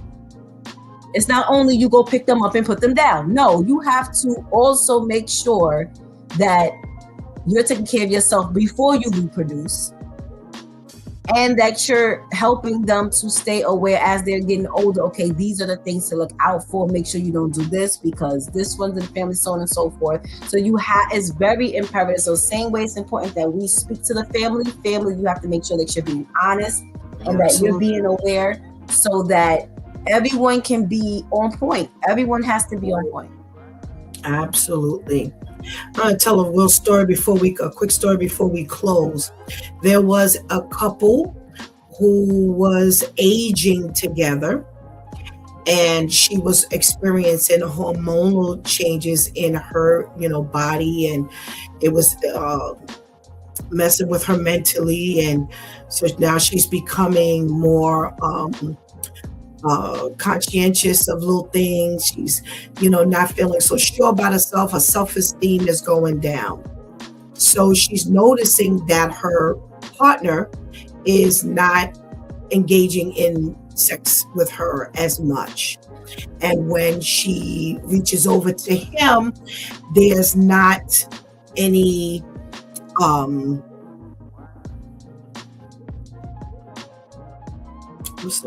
response. His body's not responding. So she's suffering in silence, and she's asking, at one point, okay, well, what's going on? It's like, oh no, I'm just not in the mood, blah, blah, blah, blah, blah. So this is not working on her very well at all. So then we end up, the couple end up going to the doctor because he's having other issues. So she accompanies him to the doctor. And what ends up happening is he says, you know what? I'm going to tell the doctor everything. So he tells the doctor everything, and the doctor's like, okay, well, I see some other issues here. We've taken blood. I've seen some other issues. What's going on with this? What's going on? It's like, oh, no, I'm not having this. No, I'm not having that. Finally, it comes out. He says, well, your kidneys are not functioning properly. I can see from the blood work, and all these things I'm asking you, it's not affecting you. And he says to the doctor, well, I just noticed that I'm not getting an erection. The doctor said, I've been here with you for 2 hours. That's one of the main things that will happen when your kidneys for a male are not operating properly. You will not get an erection because of blood flow, blah, blah, blah, blah, blah. So he then tells the partner, hey, now you've got all this chaos in a relationship because all of these different things are happening to everybody's body. And now the marriage is in an uproar because she's going through her hormonal shift, he's going through his shift, and now nobody knows how to really express what's going on. And they have they have children, and now she's not realizing that, I got to pay attention to what's going on with him because my children could possibly have this issue. But unfortunately, he doesn't know a whole lot about his family history because he did not grow up with his mother, and he was only partially in a relationship with his father. So look at the chaos that can go futuristically. So, we're talking about us passing down vital information to our family members, to our children, to your niece, to your grandchildren, so that they can know when they go to the doctor, they can put this information out there. And now you can kind of get ahead of the game. Now the doctor can tell you, well, you know what? Be on the lookout for this, or you know what? You don't have to worry about this. My mother had hyperthyroidism for years, for decades. She had hyperthyroidism. I went to the doctor, they checked my thyroids, and she said, your thyroids are better than a 20-year-old. By the time my mother was my age, she was a mess with her thyroid. And I don't know if anybody notices this or knows this, but people who experience thyroid issues, it affects your activity and your mood. If you have hyper, and that's the high, then you are erratic, you're excited easily. If you have hypo, which is a slower thyroid issue, that will have you fatigued, depressed. Yo, this stuff is real. So, we're talking about today, why women are not as patient in midlife as they used to be. And it's a lot of different factors. And I'm going to hold on to this list because we've only touched on a couple of them. And we're going to continue this, God spares, next week. And we can get a little more information out there. But this has been vital information. My Due Time crew, thank you so much for your contribution into today's conversation. And we pray you have a blessed day. God bless you. Thank you. All right, let's.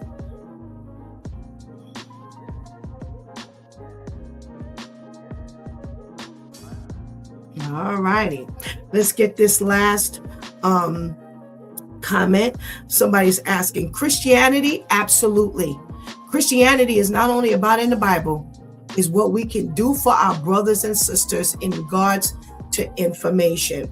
We have Brian who says, right, I'm taking my vitamins, drinking my beet juice, eating fresh produce. Health is wealth. Absolutely. Absolutely. And we definitely promote good health here. This is the temple of the Lord. And we help people understand that there's a major shift that goes on in our lives.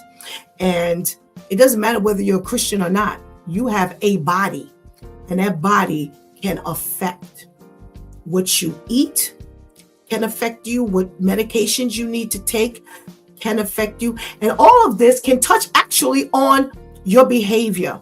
And now people are looking at you like you're crazy. Like, I thought you were a Christian. I thought you didn't act like this. I thought you wouldn't act like that. But there are things that you can't even understand, even in yourself. And I brought up the hyperthyroidism because I have someone in the family on the opposite side of the family. So this is not necessarily in my, someone who married into the family, who at one point had to get her thyroid, had to have thyroid surgery.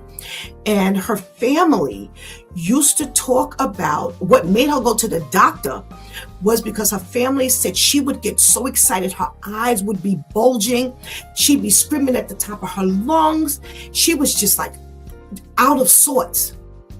And that wasn't quite who she was. And they were like, okay, no, you need to go to the doctor. And when you go to she was like, I do go to the doctor. I was like, no, you need to mention that we're saying this. Because most times when you go to the doctor, you're not quite telling what the family is saying. You're kind of giving your information. So when I went yesterday, the first thing the doctor asked is, what's new? I'm not necessarily going to answer her and say, well, my kids said that I don't do this and I do that. We don't say that. But because they impressed it upon her, please mention that we say this. Because of her age and answering other questions, they were able to make the decision, I think we need to check your thyroids. And sure enough, it was so bad that they literally had to cut into the thyroid glands and do, some modifications. So this stuff is so important. And like I said, as the body of Christ, we need to help keep one another informed. And that's what I love about this platform that God has given. We have taught and we have learned so much just dialoguing and just hearing. When the ladies were talking, I'm older than the both of them, but they were both teaching me something. And it's so important that we listen to one another. And, it's part of what the Bible tells us, be swift to listen, hear, not so swift to speak. because in your silence, you will pull in more information than when you're talking.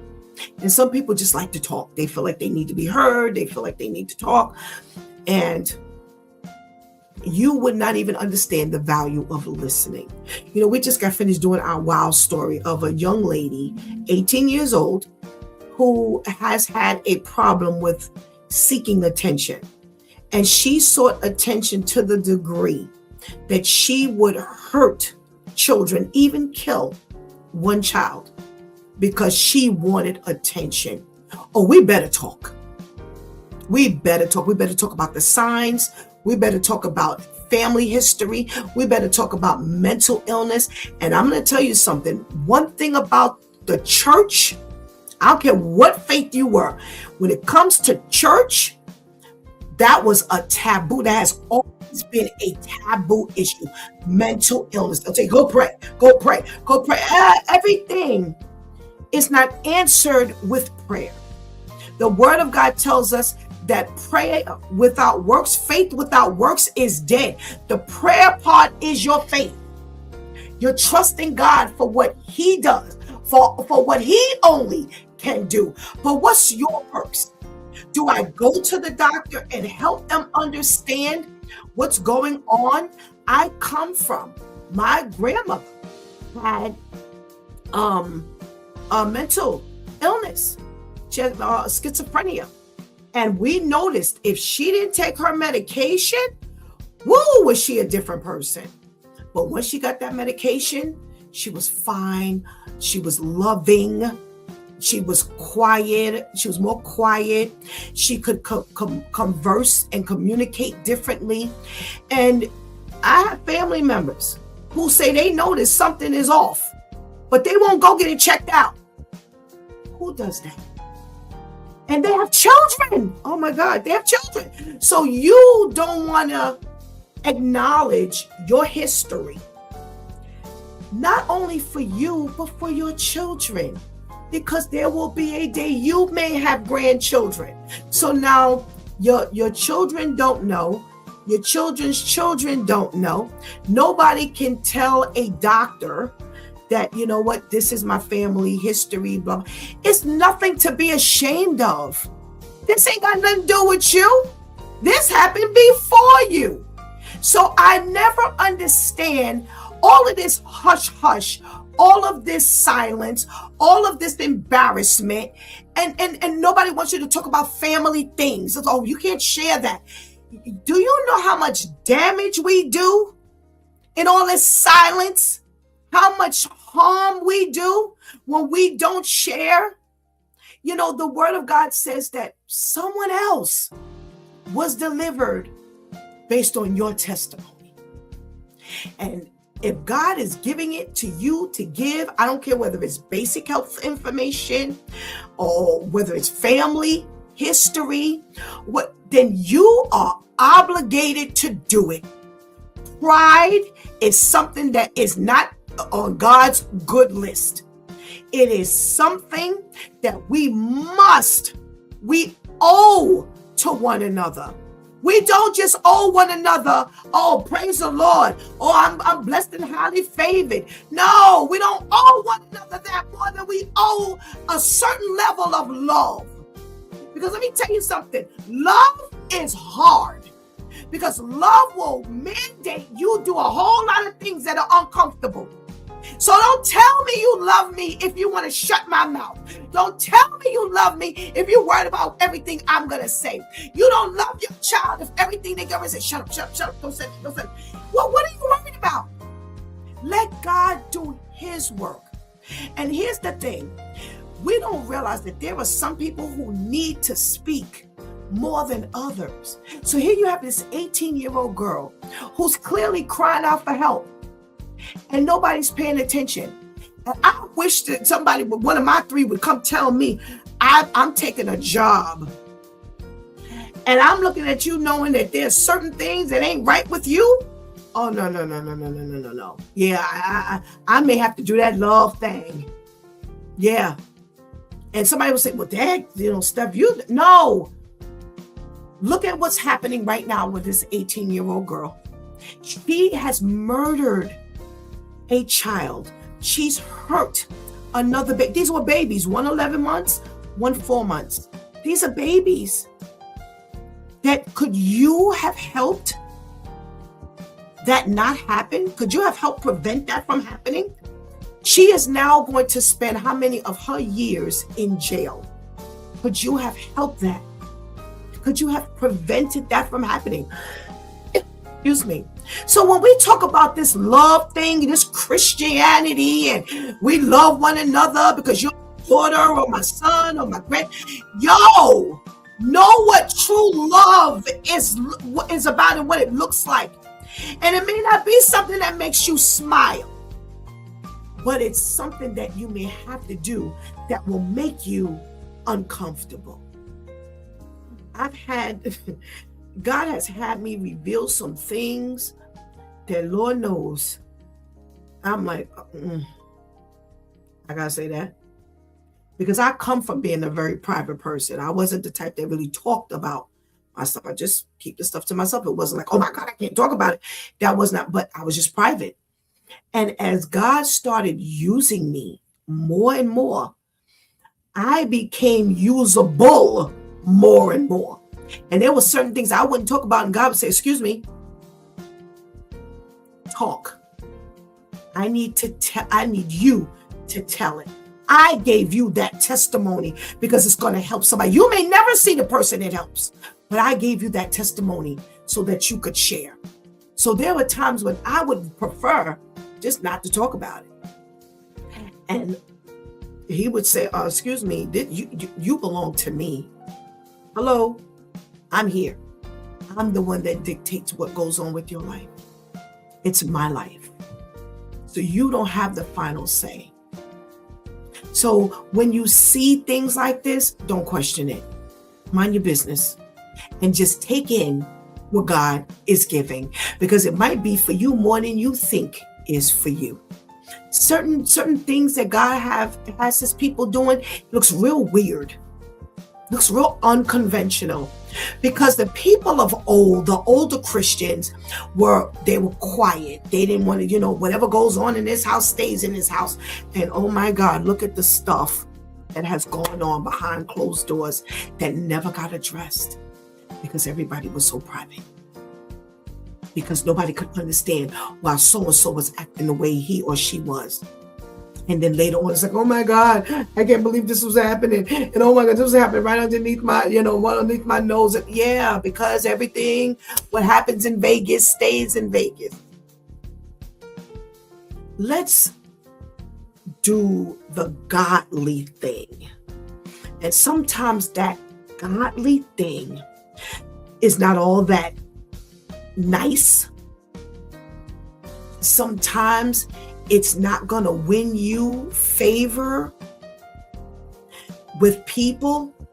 Sometimes it'll make people not want to be around you.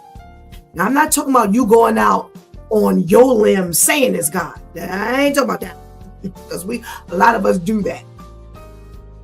I'm talking about when God has you moving in certain ways. God has you saying certain things. God has you speaking up about certain things. And you've got to be that bold individual. One thing I love about the Due Time crew, the transparency is crazy. And God says, I don't want no cowards in my kingdom. When I give you that holy boldness, you can't be standing over in the corner talking about, well, I don't really want to say. And, I was just so scared. And I'm so shy. That ain't who God is looking for. He said, I need those people who are bold in the Lord. The same way you were bold in your sins, I need you to be bold for me. Look at Paul. As drastic as he was with murdering and jailing people, when he went over on the other side and started working for the Lord, look how drastic that thing was. He didn't come up short, because he had given the world and the enemy everything. And now when God called him, he gave God everything. You've got to be on that same level to say, God, when I was in my sinful days, I was bold. I didn't care nothing about who knew it. I did what I wanted to do. I was happy about it. And now I'm going to be shy when it comes to you. I'm going to be private when it comes to you. Nah, there's an imbalance there that's just not quite what God is requiring. To much is given, much is required. And it's going to be an adjustment. I'm not interested in how hard this adjustment is. Because again, when we were in our sinful days, we didn't care. We just did what we did. But now when people talk about the Lord, we don't respond right because, I really didn't know what to say. But you knew what to say before. And that life that you had before, oh Lord. I've heard some stories and I'm like, wow. But yet on this side of the fence, you all timid. If I'm thinking like this, then I don't even want to know what God is thinking. Because if it weren't for him, we wouldn't have made it out of those sinful days. But through it all, what a gracious God to preserve who we were. Because what we don't understand is some of the things that you had going on when you were sinful, God's going to take and use for his kingdom here on earth. Oh yeah, you ain't dropping everything. All that crazy boldness you had, he's going to rely on that boldness. He's going to rely on that boldness for his kingdom. For you to now help him save souls here. Win souls here on earth as he is doing in heaven. You can't lose everything. He takes those things and he reshapes it and he remolds it and he uses it for his glory. So he's allowed us to master that thing. Because now, when we are working for him, it ain't going to be nothing. It ain't going to be nothing. And I'll tell you something. I was never as forthright as I am now. I used to hate being in front of people. Oh, when they call, I was like, oh gosh, I don't like this. Now, child, please. Now, please. But there were other things I did that I had no problem doing. And that the Spirit of the Lord had to help me understand. Okay, well, come on over. Here's X marks the spot. This is what you're going to do for God. So when we talk and we're talking about this, going to the doctor and doing all this stuff, this is our responsibility. Maybe what we need to do is step up out them church doors so that we can understand that we got more responsibility than sitting up in church once a week, saying praise the Lord and putting some money in the plate and singing some songs. We've got a job to do here in the vineyard of the Lord. And I have made it my business to tell God whatever it is you need me to do. Guess what? I'm there. And boy, oh boy, oh boy, has he made me keep to my word. As you get older, it will get a little more crazy for you. You will not have as much patience as you did, men and women. We're talking about the women today because it's Women's Day. It's Ladies' Day here on this due time. But let's make sure that we are servicing not just God, but God's people. Because we can't service God without properly servicing God's people. Keep that in mind. If our mouths are shut, if we got all this pride, if we're embarrassed, if we don't want to share, are we really serving God? Because God's requirements is that we serve his people. He says, go out into the nations and disciple. How are we discipling people and we ain't never been nowhere? We ain't never been through nothing. We don't know anything. All we know is the Bible. Well, how do you know the Bible if nothing ever gets applicable to your active life? You think you're going to memorize everything in the Bible, but yet when people see you standing still? That's not service to God. There's everything in this word of God talks about what we do. Not just what we think, not just what we feel, not just the way we're supposed to act and so holy. But there are so many other things that people need. And one of the things that people need is to see that we're human. And I don't mean them human frailties and faults. That's not what I'm talking about. But what I'm saying is that we can have a good time in the Lord and still be a blessing. So make sure we do our due diligence across the board. Okay? You've been watching It's Due Time with Pastor Steph. Join us Monday through Friday from 7 a.m. to 9 a.m. where we discuss matters of the heart, mind, and spirit. As you go through your day, be sure to set your mind on things that are above, not on things that are on the earth. They will only serve as a distraction. Remember, prayer changes things. It's Pastor Steph signing off, and I want to thank my Due Time crew for always coming through big time. Thank you for hanging out with us and keeping that chat room alive. For those of you who are on our podcast, thank you so much.